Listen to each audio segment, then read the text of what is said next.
Hey everyone, I'm Michael Josh, and welcome to GadgetMatch. We're still here in Berlin, Germany for IFA 2014. A couple of days ago, Sony announced a slew of new products, including two new flagship smartphones. This one, the Xperia Z3, and its little brother, the Z3 Compact. Both phones differ in screen size, memory, and battery, but are otherwise the same flagship smartphone. Here are 5 new features of the Z3 and the Z3 Compact. Number 1, design. This is the older model, the Z2, which was announced 6 months ago. While I love this phone, my biggest complaints about it are its edges. They're kind of boxy and they don't feel comfortable and natural when you hold it like this. Now they've addressed that concern with the Z3 by giving it rounded corners. If you'll notice, they've retained the aluminum band around the phone. That plus the glass front and back give it a nice premium feel. But one thing they've added in this release are polycarbonate bumpers on all 4 sides, giving it extra protection. Another bit of good news, the Z3 is thinner and lighter than the Z2.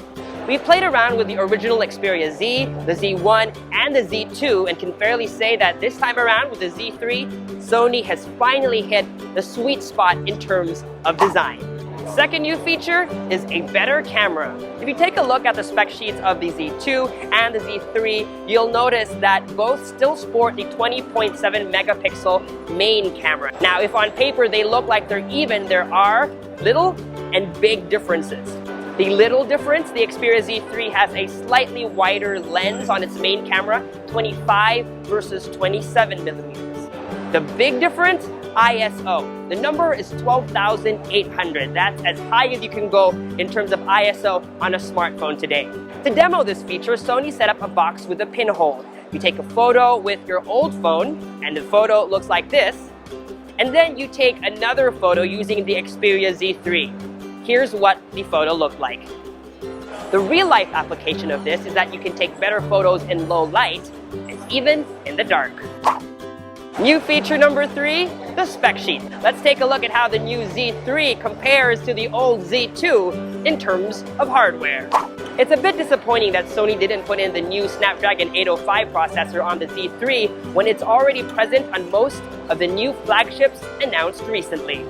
A big complaint about the Z2 is its performance in bright sunlight. On a bright sunny day, it's almost next to impossible to be able to see what's on your display. Sony has also addressed that problem with the Z3. They say it's their brightest triluminous display ever, and they promise it works in sunlight. New feature number 4, battery.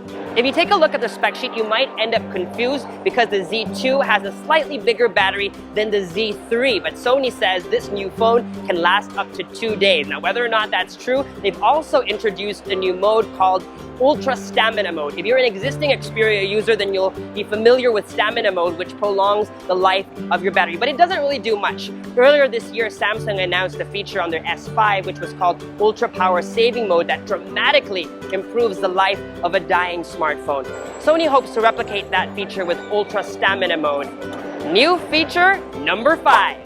PS4 connectivity. Sony makes the PlayStation, so why not integrate it with their new smartphone? If you have a DualShock 4 controller, you can connect it to the Xperia Z3, and then as long as you're on the same wireless network, you can walk away from your TV and continue your game on your smartphone. And those were the 5 new features on the Xperia Z3 and Z3 Compact. Earlier this week, Sony also announced a new smartwatch, a new smartband, a new tablet, and a mid-range smartphone. We'll be covering more of IFA 2014, so to make sure you get those updates, please subscribe to us on YouTube if you haven't already, and give us a thumbs up. Till next time, from here at the Sony booth, I'm Michael Josh, signing out.